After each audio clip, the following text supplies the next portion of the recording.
Jaya Jaya Shri Chaitanya Jaya Nityananda Jaya Dvaita Chandra Jaya Gaura Bhakta Vrinda.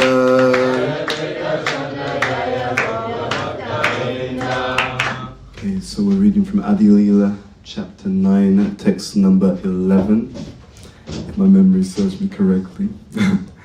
Okay, before Shri Shri Radha London Shri Shri Jagannath Baladev Subhadra Maharani Shri Shri Gaunitaya Guru Parampara Srila Prabhupada Tulsi Maharani Ki Jai.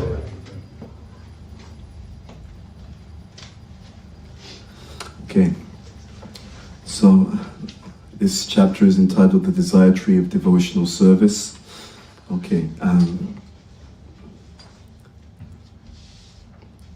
Shri Ishvara Puri Rupe Anukura Pushta Haila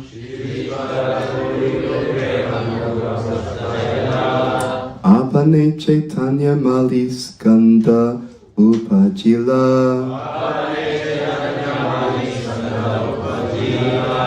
Shri Ishvara Puri Rupe Ankura Pushta Haila Apane Chaitanya Mali Skanda Upajila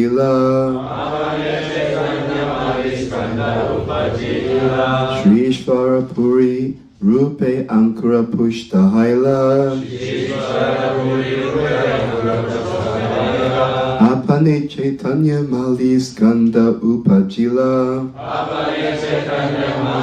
Apane Chaitanya Mali Skanda Upajila Shri Ishvara Puri Rupe Ankura Pushta Haila Shri Ishvara Puri Rupe Ankura Pushta Haila Apane Chaitanya Mali Skanda Upajila Apane Chaitanya Mali Skanda Upajila Shri Ishvara Puri Rupe Ankura Pushta Haila Shri Ishvara Puri Rupe Ankura Pushta Haila Apane Chaitanya Mali Skanda Upajila Apane Chaitanya Mali Skanda Upajila Shri Ishvara Puri Rupe Ankura Pushta Haila Shri Ishvara Puri Rupe Ankura Pushta Haila Apane Chaitanya Mali Skanda Upajila Apane Chaitanya Mali Skanda Upajila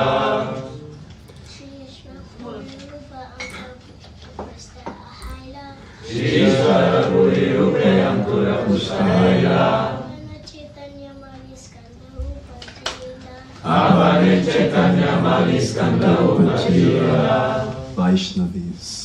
Shri Ishvara Puri Rupe Ankura Pushta Haila Shri Ishvara Puri Rupe Ankura Pushta Haila Apane Chaitanya Mali Skanda Upajila Apane Chaitanya Mali Skanda Upajila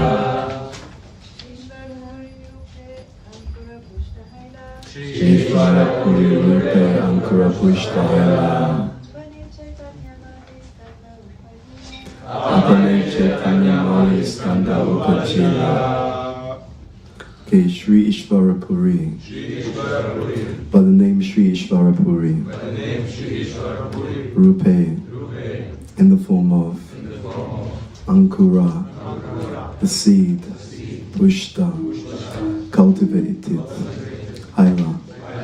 Became. Apane. Himself. Chaitanya Mali, the gardener of the name Sri Chaitanya Mahaprabhu. Skanda, trunk. Upajila, expanded. Translation and purport by His Divine Grace Srila A.C. Bhaktivedanta Swami Srila Prabhupada Ki Jai. The seed of devotional service next fructified in the form of Shri Ishvara Puri, and then the gardener himself, Chaitanya Mahaprabhu, became the main trunk of the tree of devotional service. Purport. Srila Bhaktisiddhanta Saraswati Thakur writes in his Anubhashya, Shri Ishvara Puri was a resident of Kumarahata, where there is now a railroad station known as Karma-Hata. Nearby there is another station named Halisahara, which belongs to the Eastern Railway. This railway runs from the eastern section of Calcutta. Ishvarapuri appeared in the Brahmana family and was the most beloved disciple of Srila Madhavendra Puri.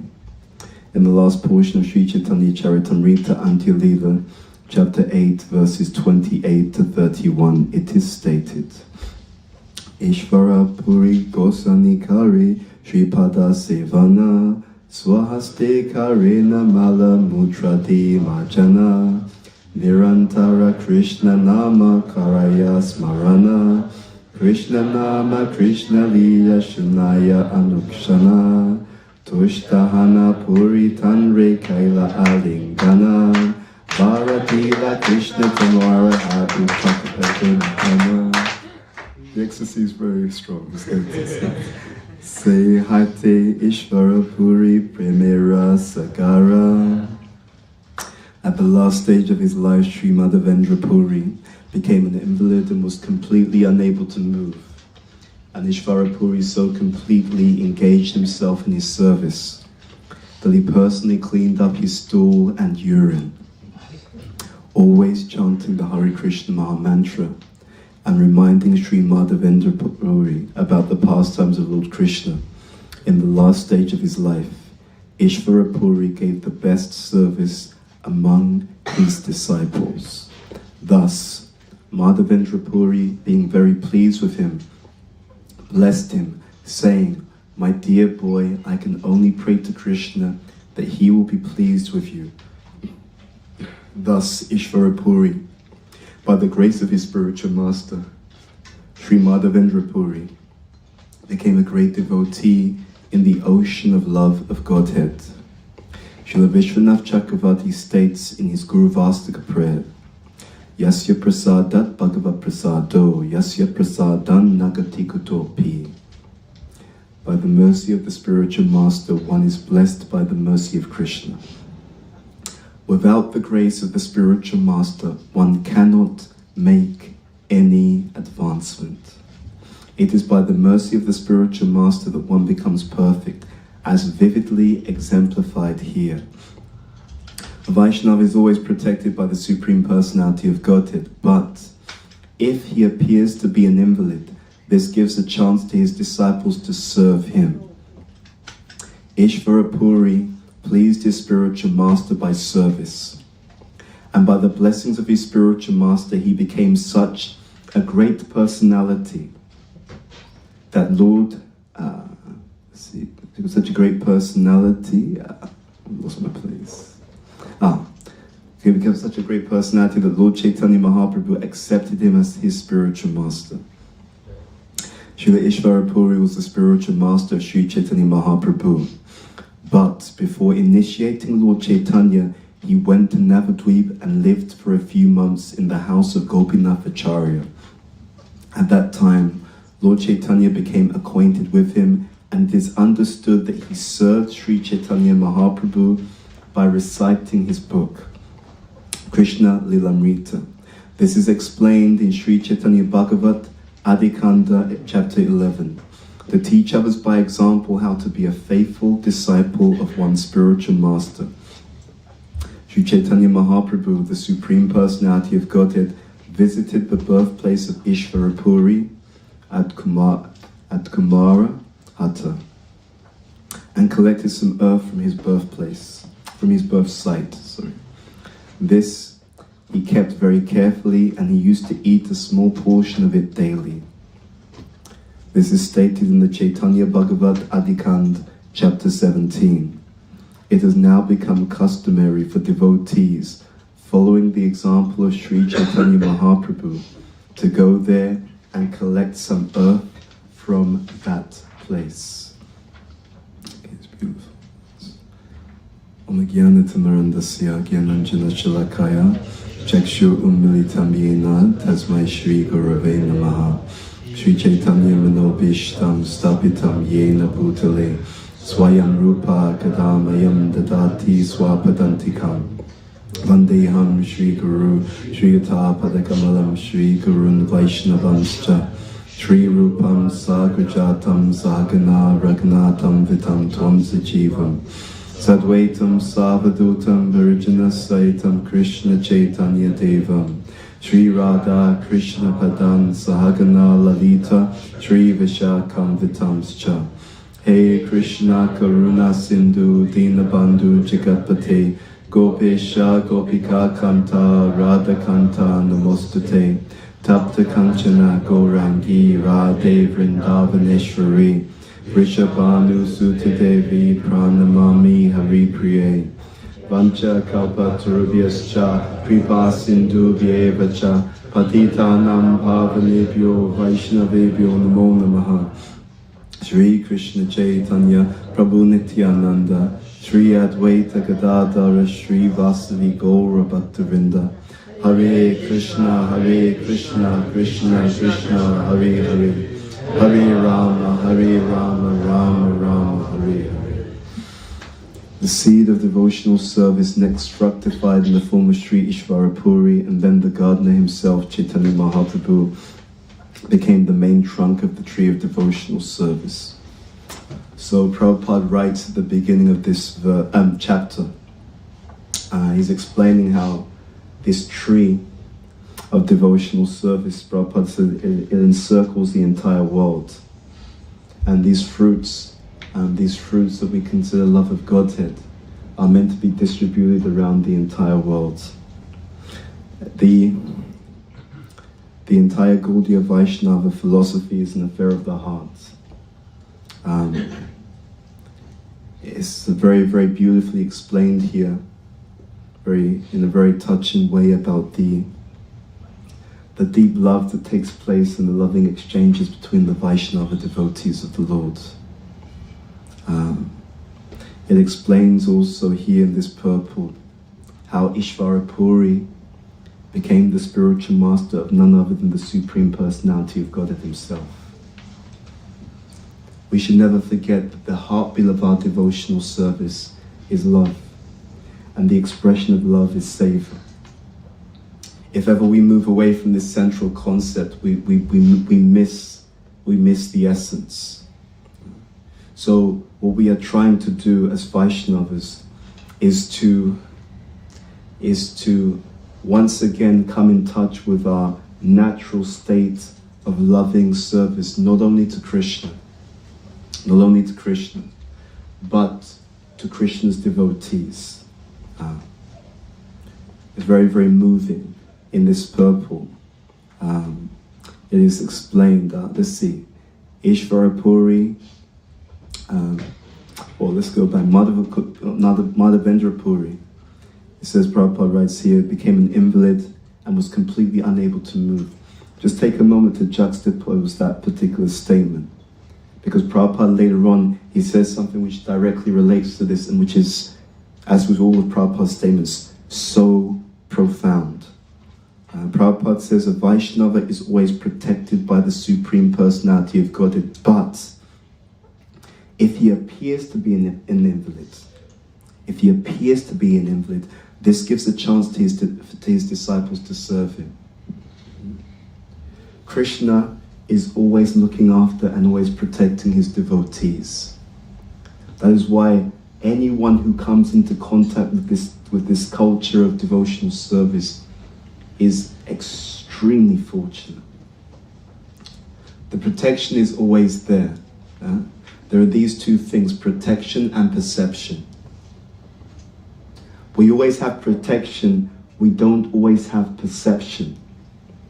In other words, we're not always clear how Krishna is protecting us. But whether we understand or don't understand, he is always protecting us. So even in the example here, the Madhavendra Puri appears to be an invalid, but now Prabhupada explains more deeply, Krishna is always looking after him. Those personalities who come to give some assistance, how do they come? They come because within the heart of that particular individual, Krishna says, if you want to serve someone, serve him or her. So the Vaishnava devotees of the Lord, they are the medium of the Lord's compassion, protection, and facilitation. You understand? Yeah. We were in Italy, there was a retreat. His Holiness Chandamuli Maharaj was having his disciples retreat. And he made a very powerful statement. He was sharing something that Prabhupada said. Prabhupada said, no one can do good for another person. Think about that point. Prabhupada said, no one can do good for another person. Now, on the surface of it, we may seem, well, that seems very, very strange because we see people helping other people all the time. Maharaj went on to explain, the point is, actually, it is Krishna who's inspiring others within the heart to facilitate or assist. So behind any facilitation, and even more profoundly, behind every challenge that we have, ultimately Krishna is there. This is a point. We were explaining this in Italy, that our so-called enemies, a Vaishnava has no enemies. But we were explaining in Italy how those personalities who have enmity towards us, they are our own previous incarnations.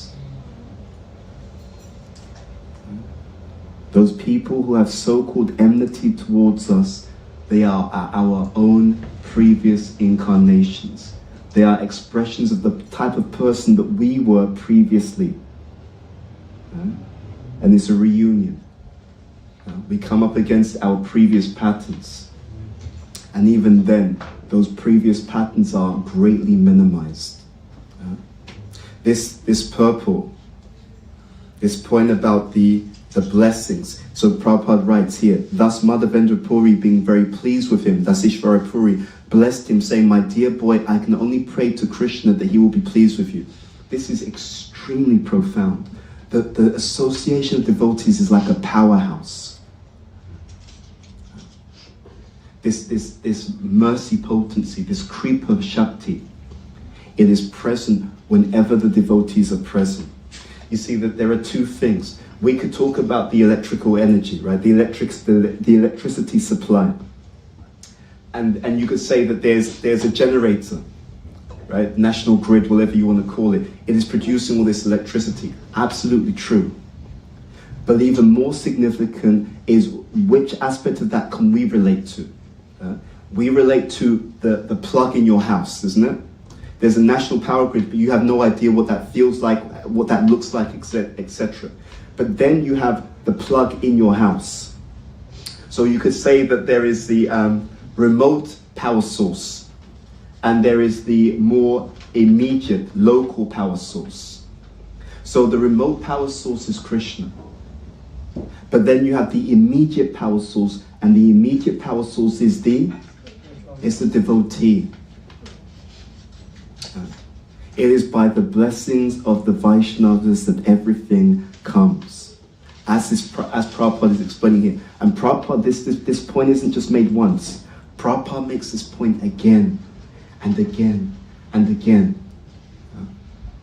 Even when Prabhupada is speaking about what he was able to achieve in service to his guru, he said, if I have any credit, it is that I did not deviate even once from the order of my spiritual master. So this is very, very significant for us as devotees. The local cause of the progression of the Vaishnavas is the mercy of the spiritual master, and at the same time, this is a technical or nuance to it, every devotee is the spiritual master. Ye Krishna Tattva Veda Se Guru Hoy. Right? Anyone who knows Krishna Tattva, the science of Krishna, the science of devotional service, their guru. So our progress is intimately associated with how we interact with the association of the Vaishnavas. Our chanting is also intimately associated with how we associate with the Vaishnavas. The access we get to the holy name is based upon how we associate with each other.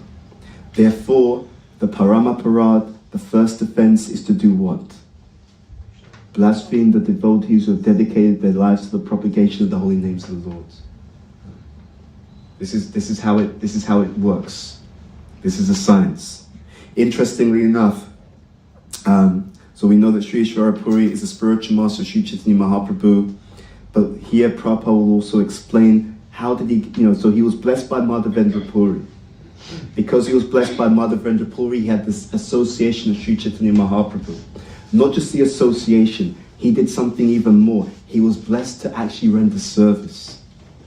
It is sometimes the case that we forget how much of a blessing this opportunity to serve is.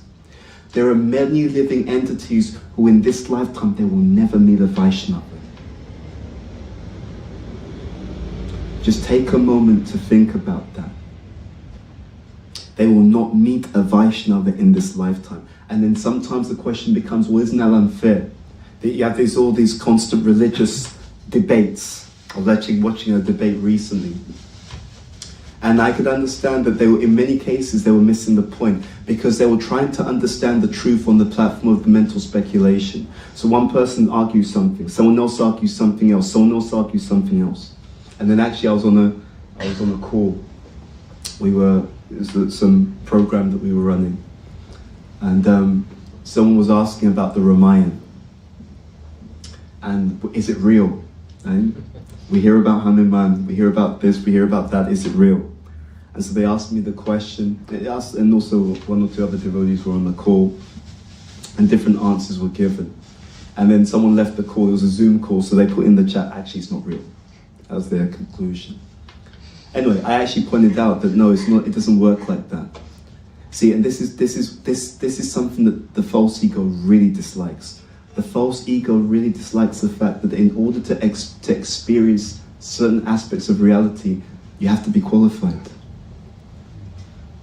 People can speculate all they want, but these things are actually real.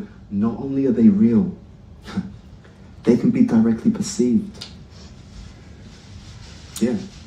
But it requires adhikar. And that really hurts the false ego. Because the false ego wants to believe I'm as good as everyone else in the sense that what they experience, I also experience. We are Jivera Supoi Krishna and Nitya Das, and we're Amsa. We're as good as everyone else in the sense that we're eternally part and parcel of Krishna. But the adhikar to perceive reality, that requires something. Ultimately, it requires the mercy of Krishna's devotees. Excuse me. And so, Ishvara Puri has become the spiritual master of Sri Chaitanya Mahaprabhu because he was blessed by his guru. By the blessing of his guru, he gets to actually be in the association of Lord Chaitanya. But even more, an even greater blessing than being in the association of Sri Chaitanya Mahaprabhu is to serve Sri Chaitanya Mahaprabhu.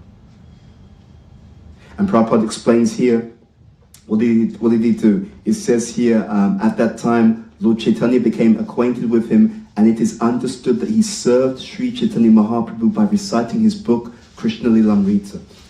Interestingly enough, in earlier verses in this chapter, Prabhupada will talk about the writing. Unless one is actually qualified to write, one is not able to write the Vaishnava literature. And then the point is also being mentioned about that writing of Vaishnava literature is for one's self-purification also. Again, the greatest boon that one can have, the greatest boon that anyone can have is this service, is to have service. The one thing that we cannot afford to have taken away in our life is the opportunity to serve the devotees. Without the opportunity to serve the devotees, our spiritual life is dead. And if the opportunity is there to serve the devotees, and we take the opportunity, the spiritual life is vibrant. It is alive. So when Sri Chaitanya Mahaprabhu appeared on the planet, the game changed, right? It's no longer how do I go back to Godhead. Because it is this Nam Sankirtana Praya Yajanti Hisu Medashaha. Because it is this Nam Sankirtan, it is a collective affair. The question isn't how do I go back to Godhead? The question is how do we go back to Godhead? The devotee does not become perfected alone. And this is vividly, Prabhupada's use of the word vividly explained here. It is by the Vaishnava's mercy. This is very beautiful. This is very, very beautiful. When we were discussing some of these points in Italy, we were discussing how the Vaishnava is simultaneously humble, yet also extremely bold and confident. And it confuses everyone when you say that. because we often talk about the Vaishnava as one feels oneself to be insignificant. Here, they're so touching. Ishvara Puri so completely engaged himself in the service of his spiritual master, as Mother Vendra was speaking about, that he personally cleaned up his stool and urine. Now, what is not directly stated there, but what we can understand, he did that with full enthusiasm and full heart. You understand? It's not just that he did the most menial service, it's the heart with which he did this service. Right? It's the eagerness with which he did that service. It is an illustration of what one experiences when one completely gives one's life over to the service of the spiritual master. It's very, very beautiful. Rarely seen in this world. Rarely seen in this world. When one gives one's heart totally. Not only gives one's heart, but gives one's heart totally to a suitable and qualified object of love. Rarely seen. And therefore the reciprocation is also absolutely perfect. This is the love that the Vaishnavas have. So this point about the confusion is often there, that the devotee is considering themselves insignificant. And yet they are so bold. You see that with Prabhupada. Prabhupada, he's so bold. And so sometimes it's like, how do the two things reconcile? But there's actually no contradiction. They are both two sides of the same coin. If one is there and the other is not there, there's a problem. It means it's not coming from Krishna realization. How does this work? So the devotee feels insignificant. Why? You have some money saved. Right? You've been saving. You've been working part time. You've put together a little bit of something in the bank account. So you've got something. But then you happen to be introduced to someone who's a billionaire, right? So now what you consider to be significant, but in comparison to what that person has, suddenly, very, very small. And that's natural psychology, by the way. What we experience of what we have is always in contrast. You understand? It's seen in contrast to something else. Nothing is seen in a vacuum. In fact, the proper understanding of how everything comes together is exactly what the scripture says. It is sambandha, sam meaning all. Bandha means to bind, to connect. So sambandha gyan is that knowledge that binds everything. That knowledge that explains and shows how everything is related to everything else. Sambandha. So now when I'm just in this material world, whatever I have I think is fantastic. Because I don't see Krishna. But when I see Krishna, everything's small. Suddenly everything is small, including myself. But it's not small in a kind of, oh, I'm just so poor, I'm so weak, I'm so nothing. It's small because I'm seeing Krishna's greatness, his beauty, his love, and his magnanimity. When one is in the presence of Krishna and his pure devotees, one is experiencing how much Krishna's love is present for each and every living entity. So therefore, I now feel small because I'm perceiving Krishna's greatness. You understand? So that's one side of it. But that same Krishna, who I'm perceiving his greatness, that same Krishna, he loves me. And he's there to support me, and he's there to facilitate me, and he's there to back me up. So now I feel small because of how great he is, and I feel fearless because of how great he is as well. You understand? So just as great as he is, you know that greatness is there, and that greatness is backing up each and every devotee as they're doing service. As Prabhupada writes here, a Vaishnava is always protected. Recently we had the appearance day of Sri Nishingadev, right? Lord Nishingadev, beautiful form, Nishinga Roop. A Vaishnava is always protected. So when you find that you have one side but not the other, it means that there's more to do in terms of realizing Krishna. Or there's more to do in terms of understanding what it means to have the mercy or to be able to be connected to Krishna. Yeah? It is, if one is truly in the presence of the Lord, these two things are simultaneously present and there is absolutely no contradiction. Yeah? I feel insignificant, humble because of how great He is, and I feel that anything is possible because of how great He also is. Yeah? What this means is that a devotee, whatever a devotee achieves, they ultimately know that I'm not responsible. They know I'm not responsible. Because actually, in the heart of the Lord and in the heart of every living entity, different things are done. This is very interesting. You can have a meditation like this. You can have a meditation that every single challenge that comes into your spiritual life, behind the scenes, who's doing it? Krishna. Let's move this devotee to speak to you in a certain way. I want to see how you respond. Right? In fact, not only, sometimes we'll send that person to encourage you. Sometimes we'll send that person, I want him to give you a hard time. Right? Because it's easy to respond nicely when someone says something nice to us, isn't it? I want to send that person to you to give you a hard time. I want to see how you respond. Right? And when I'm watching how you respond, I'm watching two things. Krishna is watching two things. I'm watching how you respond externally. But even more important is I'm watching how you respond internally. Okay? Our job as Vaishnavas is to pass the tests. You can have this vision. We can practice this vision. Oh, Krishna's testing me today. This devotee is speaking like this to me today.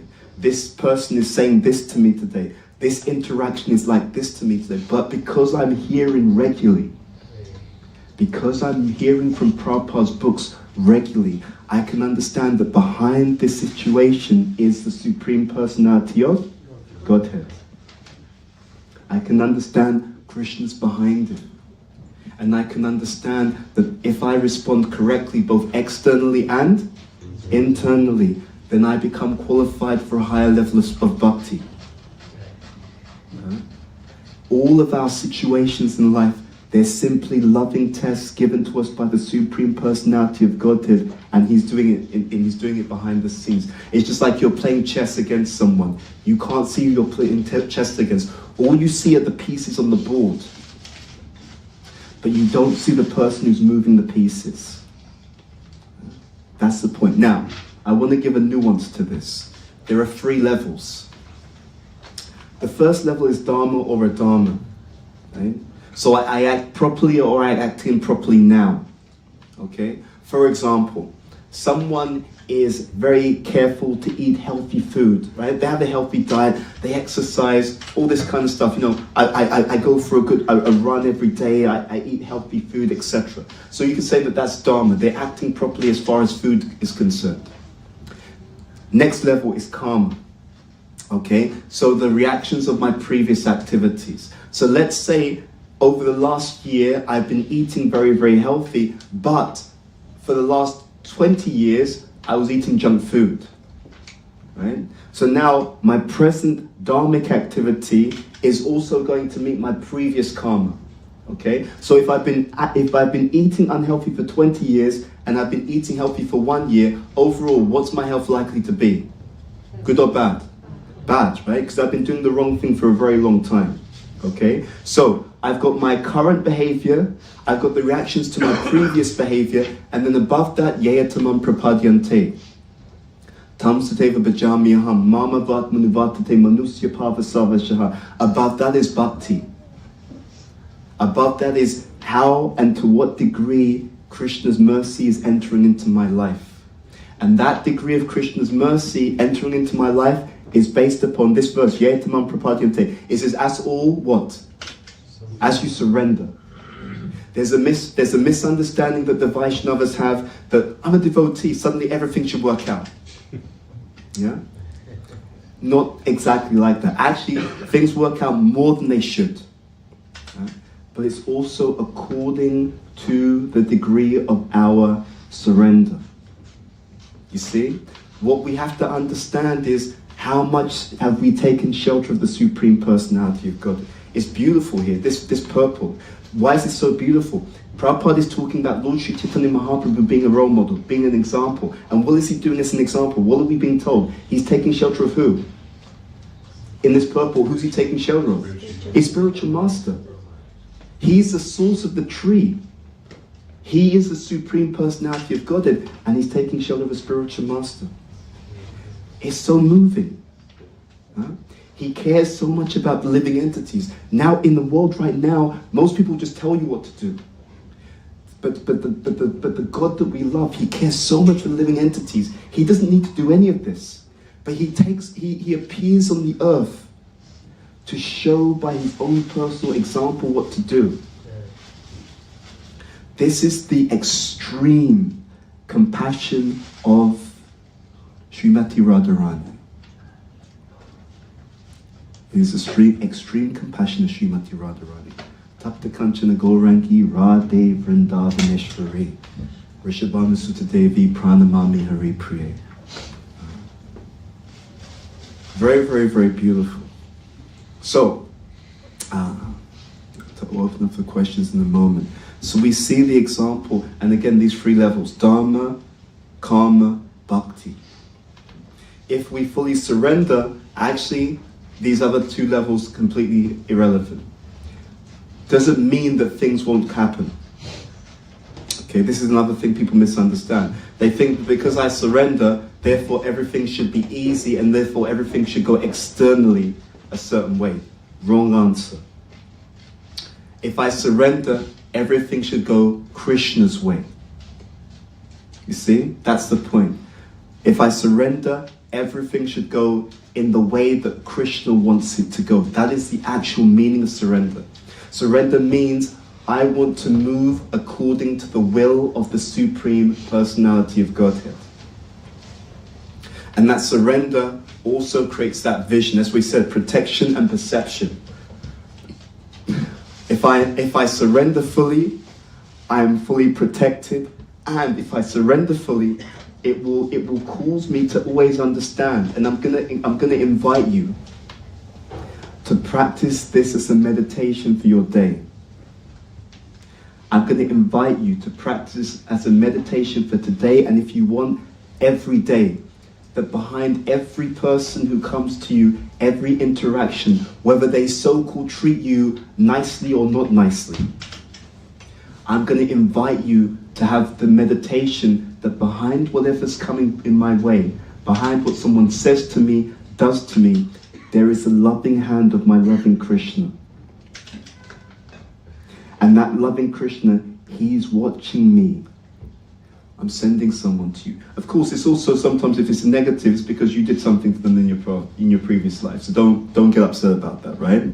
But behind that, Krishna's still dovetailing that karma. Right, let's give you a fraction of that, but in such a way that will elevate you. Now Krishna's in their heart, and he's in your heart, and he's watching you. What are you thinking about what they're saying to you? I wonder what you're thinking, right? What are you saying about what they're doing and how they're treating you? Most important, how are you going to respond? Right? Thinking, feeling, willing. I invite you to have this as a meditation. Every interaction, everyone who comes, interacts, does this, does that. Behind that behavior, there's your Krishna. Your Krishna's there. And he's looking at you through that person's heart, saying, I wonder what she's going to say, do, and how she's going to respond. This is the life of a Vaishnava.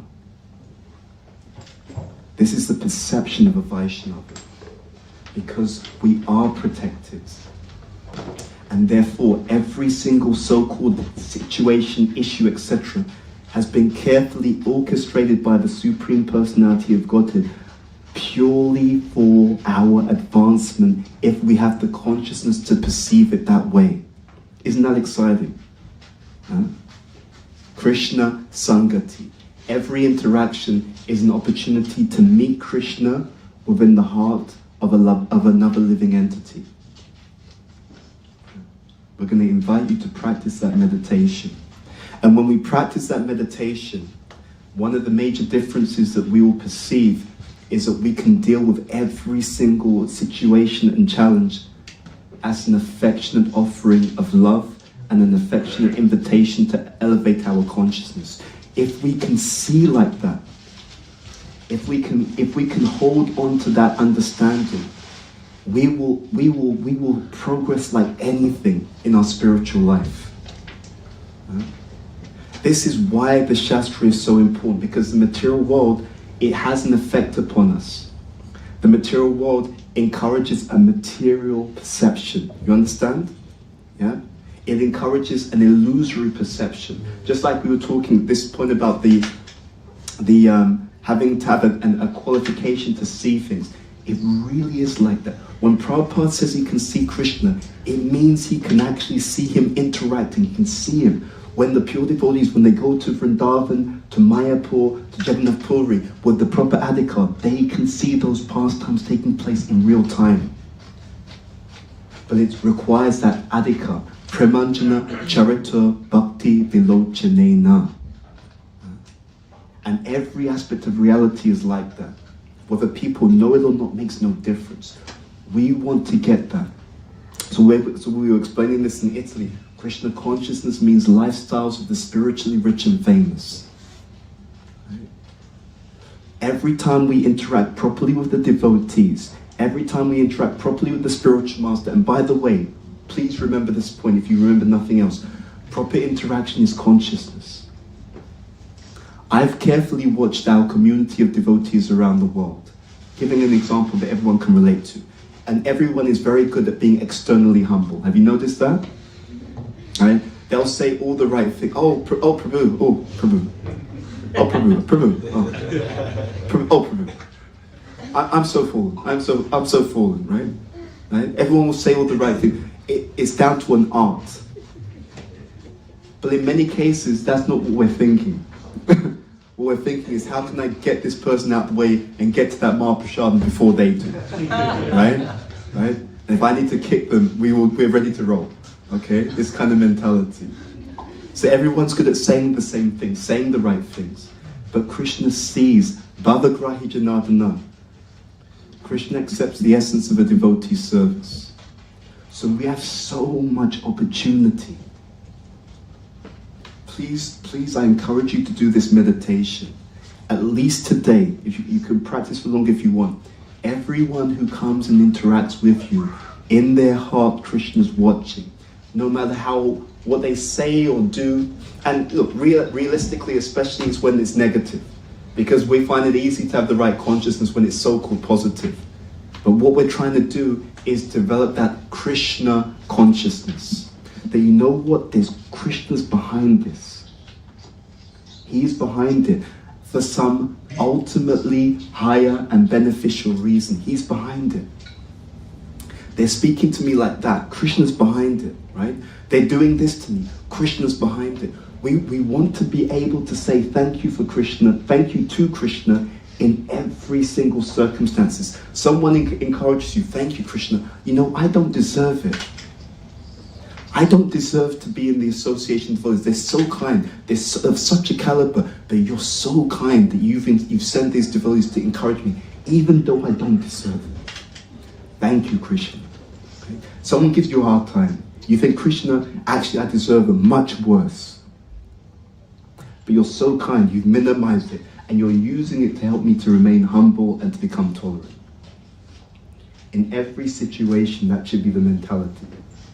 And the more we can develop that mentality, the more we can grow in our spiritual life. Yeah? So, anyway, we'll stop there. Sri Chaitanya Charitamrita ki jai. Srila Prabhupada ki jai.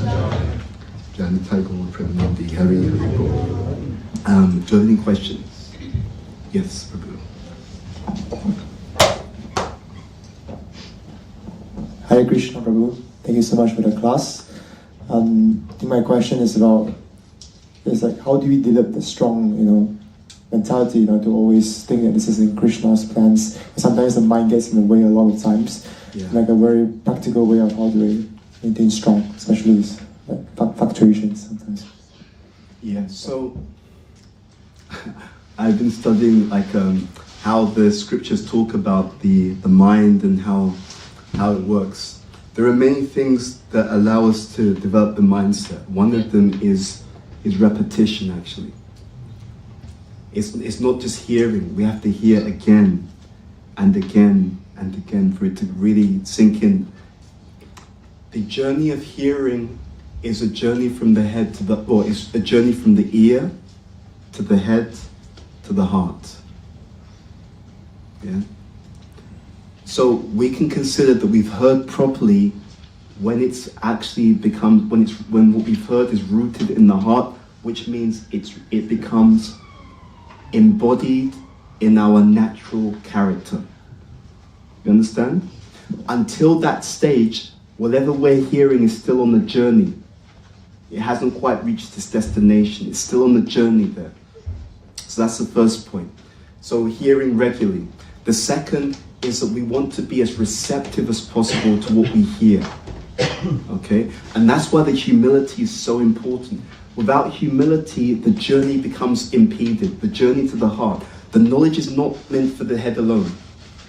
The knowledge is meant to, it's not even meant for the heart alone. It's meant to become, it's just like this. You know, so you bought a house. There's different things you can do in the house. You can visit the house, right? So you're still living somewhere else, but you come and visit. You stay over sometimes, okay? But what's meant to happen is when you stay there and when you move all your stuff in and when you're comfortable there, then the house is now transformed into a home. Yeah? So in the same thing, the journey to the heart, information comes there, right? But what we're looking at is when that knowledge and that wisdom stays there, when it becomes rooted there. Okay, so the regular hearing. Second is the humility. What we want to do is to think that I need this information, I need this knowledge for, you know, literally, this knowledge is a matter of life and death for me. We should think like that. We should think that this knowledge is a matter of life and death for me. We have many exams in Krishna consciousness, but the last exam is the exam called what? Death. It's death. Right? And we know, ante kalichamameva smarmutta kalevram yaprati samadbhavam yatina shashamshayaha. Whatever we think about at the time of death is going to determine where we go. So I should think that I need this knowledge. This knowledge is required. It's a question of life or death. That should be the mentality. And we should see our service like that also, and our sadhana like that. Because one day, that service you do, one day will be the last service you do. One day, that Hare Krishna Maha Mantra that you chant will be the last mantra that you chant. One day, that devotee that you speak to or that you associate with will be the last devotee that you associate with. It is inevitable for each and every one of us. So we should think like that. We should practice our devotional service, sadhana, and sangha every day as if it's our last opportunity. That will cultivate the attentiveness that will allow us to deeply remember these points. And also, if we, you know, this is the final point, and I'll take one more question before we close. The final point is that the best way to learn anything is to do what? Is to teach it. You see? If you want to remember to share. Right? What we can do as devotees, we can take an aspect of our spiritual life that we find challenging, and then we can study it, read about it, learn about it, and start talking to the other devotees about the thing that we ourselves struggle with the most. Yeah? Because what happens is when we're learning in order to share, true to the Chaitanya Charitamrita, it attracts the mercy of Sri Chaitanya Mahaprabhu. Because his thing is this propagation of the holy names, propagation of Krishna consciousness. So wherever we struggle, paradoxically, ironically, that's the thing that we should study the most, that's the thing we should share the most, that's the thing we should teach the most. And that also, by teaching it, talking about it, sharing it, but with a mood of humility, I'm sharing for my own self-purification. With that mood, it goes deeper and deeper and deeper. For example, if a devotee has trouble associating with other Vaishnavas, they're so wacky, they're so difficult, this person said that to me, then we start learning about the scripture. What does the scripture say about association, about why it's important, about tolerance, about humility, about Vaishnava compassion, about the exalted position of Vaishnava? We read about it and we start talking to as many devotees as we can about what we're reading, and it goes deeper. Someone else, they struggle because their chanting is inattentive, right? So then they look into the Shastra. What is the Prabhupada said about attentive chanting? Why is it so important? How do we do it? What's the importance of doing it? What's the difficulty if we don't do it? And then they start talking to everyone about it. This is why I read this about, Prabhupada said this about the chanting. Again, anywhere where we struggle, dive in and start talking about that and teaching that again and again. And what will happen is when we're teaching other people, we're also speaking to our own consciousness and transforming ourselves that way.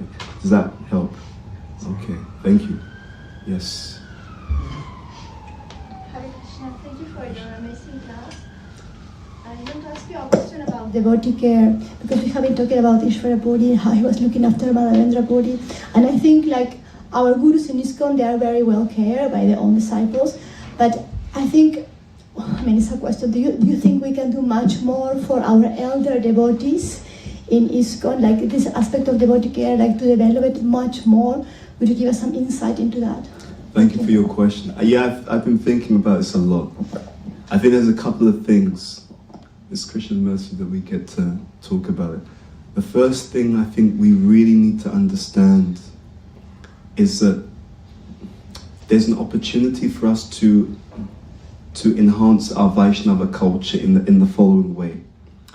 So Sanatana Goswami, in the Chaitanya Charitamrita, he felt he had all these sores on his body, he wanted to commit suicide, and Lord Chaitanya embraced him, right? And he was so upset about it, again, these very deep loving Vaishnava exchanges. And he wanted to commit suicide, and Lord Chaitanya said to him, that body doesn't belong to you. It's not yours. Right? That's the whole point. Now there's a purport to that. If the body does not belong to us, it's a vehicle that we're using in service, yes, but it's not our vehicle. It's you fly somewhere and then you rent the car, right? So we're in the material world and the body is a rented vehicle. Yeah, it belongs to someone else. If you go somewhere and you rent the vehicle and then you scratch it, you just mess the whole thing up, you're going to be in trouble. So we should remember the vehicle belongs to Krishna. And the first thing is, wherever we are, we should maintain the vehicle nicely. Now, yes, you can say that Mahaprasadam is fully transcendental, and it is. But best not to be eating Mahaprasadam pizza every day. You understand what we mean, right? So it's transcendental, but eat transcendental, healthy prasadam and Mahaprasadam. We're laughing. I'm telling you, there'll be many devotees when they become ill, if they don't have the same facility, they'll blame Krishna and the devotees. They'll turn around and they'll say, you know what, I gave so many years to Krishna consciousness, I served the movement so many years, and now I've got this illness or that illness or this illness, and now no one's there to serve. So the spiritual masters have disciples.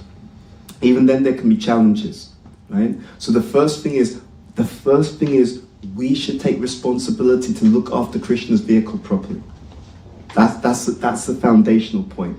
Now, that said, if everyone's doing that, then also from the other angle, then yes, facilities should be there. Increasingly, what there should be, it would be very useful to have devotional hospices.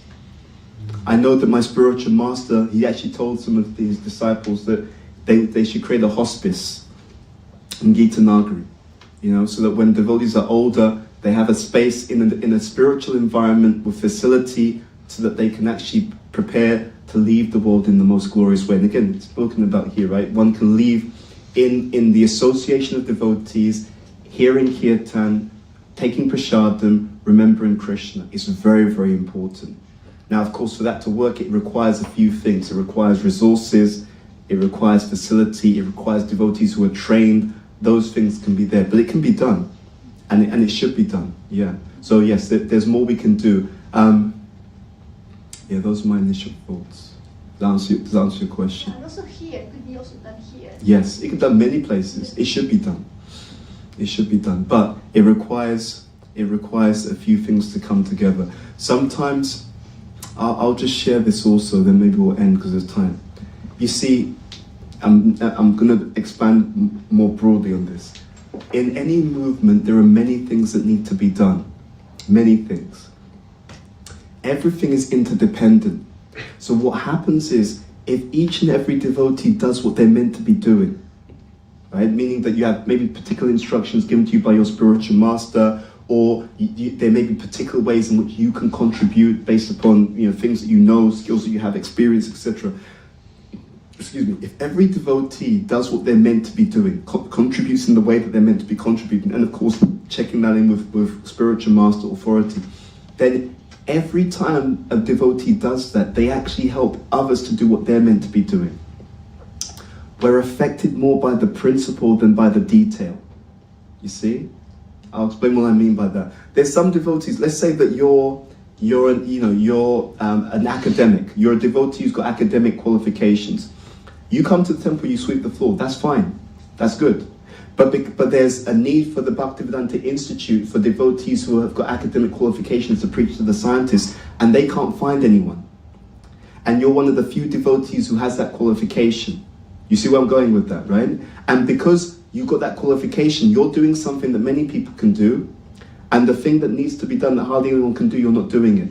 A devotee told me, Kartik Chandra, he told me something that I was also told by Sachinanda Maharaj. Kartik Chandra is a very learned devotee, disciple of Radhanath Maharaj. He told me that there's a commentary, I think it's a Bhagavatam commentary, and in the commentary, one of the things that comes up is, what is your service?